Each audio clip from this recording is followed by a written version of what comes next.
President Donald Trump is considering firing embattled Veterans Affairs Secretary David Shulkin with Energy Secretary Rex Perry hours after terminating Rex Tillerson by Twitter on Tuesday morning. A source familiar with the White House discussions tells the Associated Press that Trump has floated the notion of the cabinet's reshuffle as a way to right the ship at the VI, believing Shulkin has become a distraction to the department's work. The source was not authorized to discuss internal deliberations. Shulkin has faced several investigations over his travel and leadership of the department, but until now has received praise from the president for his work to turn around the department. Trump hosted Perry at the White House for lunch Monday, but no formal job offer was made, the source says. A double firing would be a dramatic departure for the president, but only top a day of sensational developments in his administration. Tillerson bid farewell to the State Department on Tuesday, revealing that President Donald Trump had not told him he was out of a job until 3 hours after publicly firing him in a tweet heard round the world. And in a statement to reporters, Tillerson pointedly neglected to thank Trump for the opportunity to serve in the role once inhabited by Thomas Jefferson, Daniel Webster and Henry Kissinger. Instead, he thanked the 300+ million Americans whom he ultimately served and said he would soon thank his front office and policy planning staff in person. He said shortly after 2 p.m. that he had talked with Trump around lunchtime. The president's unexpected tweet came before 9 o'clock a.m. I received a call today from the President of the United States a little after noontime from Air Force One, he said. I've also spoken to White House Chief of Staff Kelly to ensure we have clarity as to the days ahead. The shaken-sounding outgoing cabinet secretary explained that his official ending date will be March 31 and that he aims for an orderly and smooth transition for his replacement, CIA Director Mike Pompeo. Deputy Secretary of State John Sullivan will assume Tillerson's duties at midnight. But Tillerson said his official commission, his grant of authority from the president, wouldn't expire until the end of the month. Trump effectively fired Tillerson on Tuesday without telling him personally, announcing on Twitter that he would dismiss him and elevate the nation's spy master to the role of global diplomat-in-chief. And he said he will appoint a woman to lead the CIA for the first time in history. Undersecretary of State for Public Diplomacy and Public Affairs Stephen Goldstein said in a statement that Tillerson had every intention of staying. The secretary did not speak to the president and is unaware of the reason, but he is grateful for the opportunity to serve, Goldstein added. He was later fired himself for departing from the official White House line, which was that Trump had told Tillerson on Friday that he would be leaving.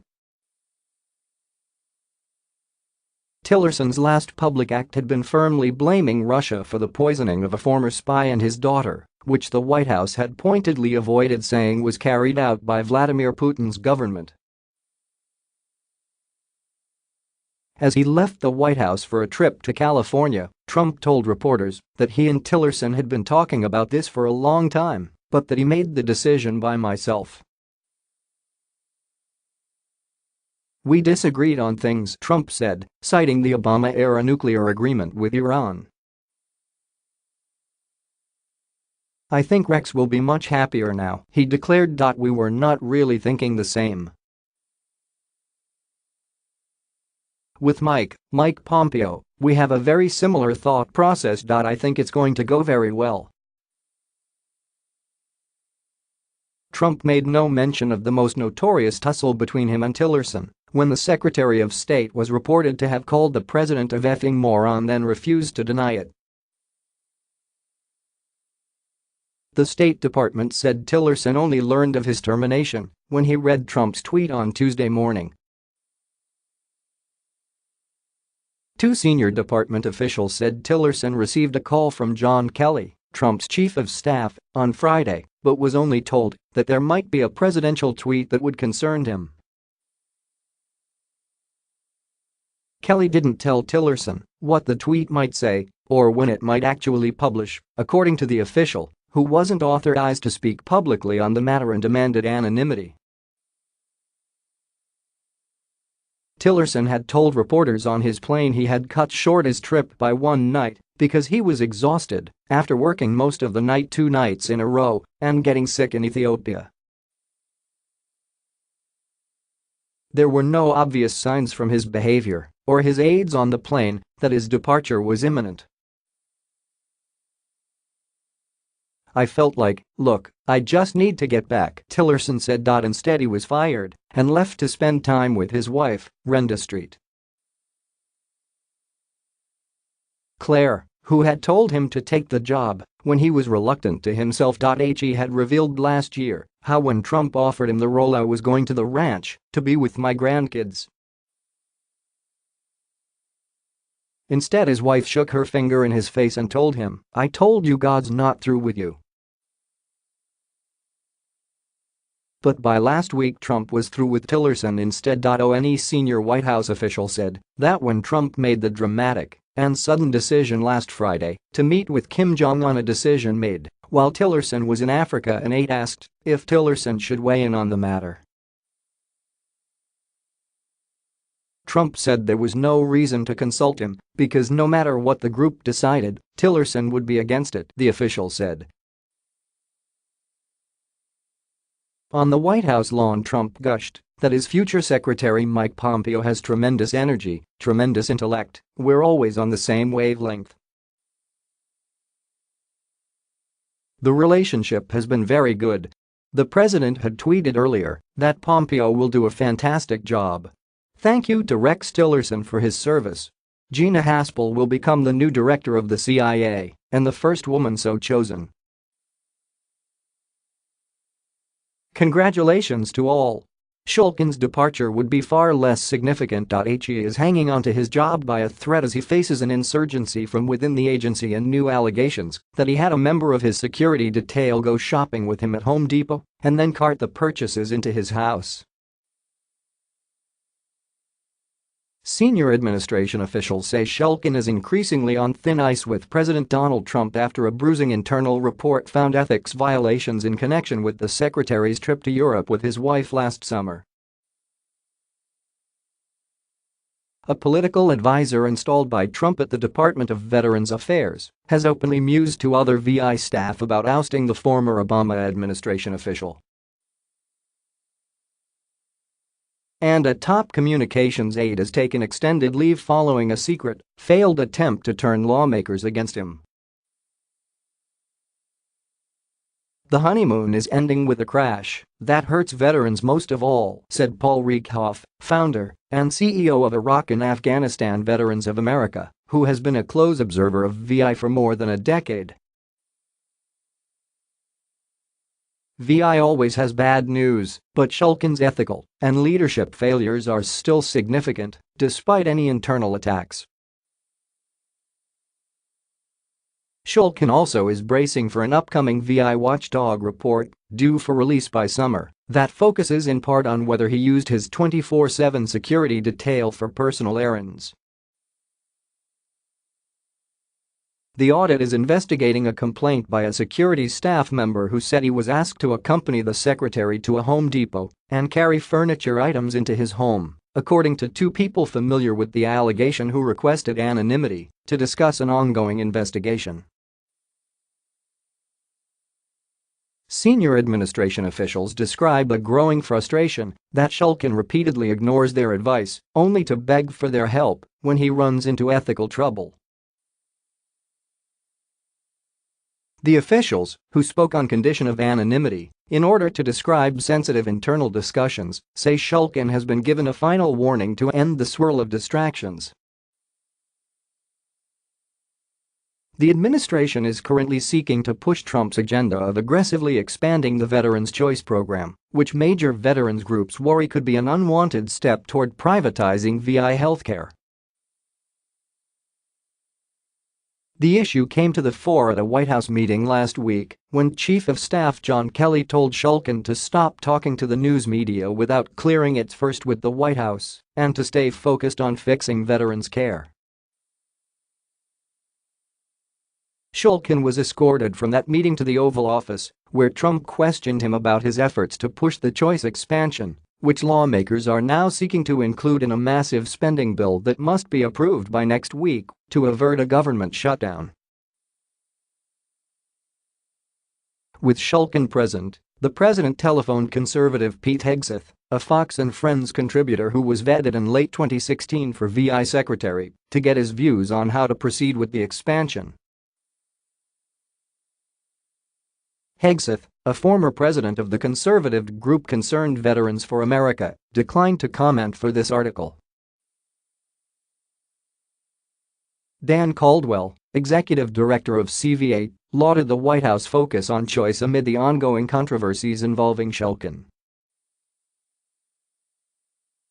Despite the internal drama going on in the VI, which has been a distraction, Congress has continued to work to a solution that everyone can rally around, he said. Shulkin is blaming the internal drama on a half-dozen or so political appointees whom he had considered firing, only to be blocked by Kelly. "I regret anything that has distracted us from what we should be focusing on, which is serving veterans," Shulkin told the AP shortly before release of an Inspector General report that faulted the VI for failed leadership and an unwillingness or inability of leaders to take responsibility for accounting problems at a major VI hospital that put patients at risk. "It wasn't always this way." Early in the administration, Shulkin was often seen at Trump's side, waving to crowds at campaign-style events in Pennsylvania or addressing reporters in a doctor's lab coat as he tutored Trump on telehealth. Trump called him the 100-0 man, a reference to his unanimous Senate confirmation vote, and publicly teased that he probably would never be fired because he had successfully shepherded legislation to improve accountability at the VI and speed disability appeals. By December, relations at the VI between Shulkin and several political appointees began to fray over philosophical differences. In a DEC.4 internal email obtained by the AP, Jake Lenenkugel, a senior aide installed as part of a cabinet-wide program to monitor secretaries' loyalty, said Shulkin was becoming increasingly distrustful and regarded Camilo Sandoval, a senior advisor and VI's health arm, as a White House spy. The email to Sandoval alluded to White House efforts to gain more control, including ousting Shulkin's chief of staff, and said the secretary had been put on notice to exit once the administration gets the choice legislation through Congress. There were other signs. At a Jan.17 hearing, Kansas Republican Sen. Jerry Moran openly blamed the deadlock over choice to Shulkin's ever-shifting positions. "I am of the opinion that our inability to reach an agreement is in significant part related to your ability to speak out of both sides of your mouth, double talk," Moran said. A grim Shulkin denied the accusation, but the White House was later forced to clarify its position on the bill due to lawmaker confusion. Last month, the Inspector General released a blistering report finding ethical violations in Shulkin's trip last July to Denmark and England that mixed business with pleasure. The IG found that Shulkin's chief of staff Vivica Wright Simpson had doctored emails to justify his wife accompanying him at taxpayer expense. Wright Simpson retired after the report was issued. Seizing on the report, John Elliott, a top communications aide, and VI spokesman Kurt Kasher told the Republican staff director of the House Veterans Affairs Committee that Shulkin would be out by that weekend and asked if Republicans would push for his removal. The staff director, John Towers, told Elliott no and made clear that committee chairman Phil Rowe had expressed support for Shulkin, according to a House aide familiar with the phone conversation. That aide also requested anonymity in order to discuss a sensitive internal matter. In a statement, Kesher and Elliott deny that account, saying the call was intended instead to warn the committee that some of Shulkin's denials of wrongdoing were unfounded. Asked this week about Elliott's current leave of absence, Kesher released a statement saying, "There are no personnel changes to announce at the Department of Veterans Affairs." For now, Shulkin appears to be hanging on. At a cabinet meeting last Thursday, Shulkin took a different seat reserved for him, next to the president,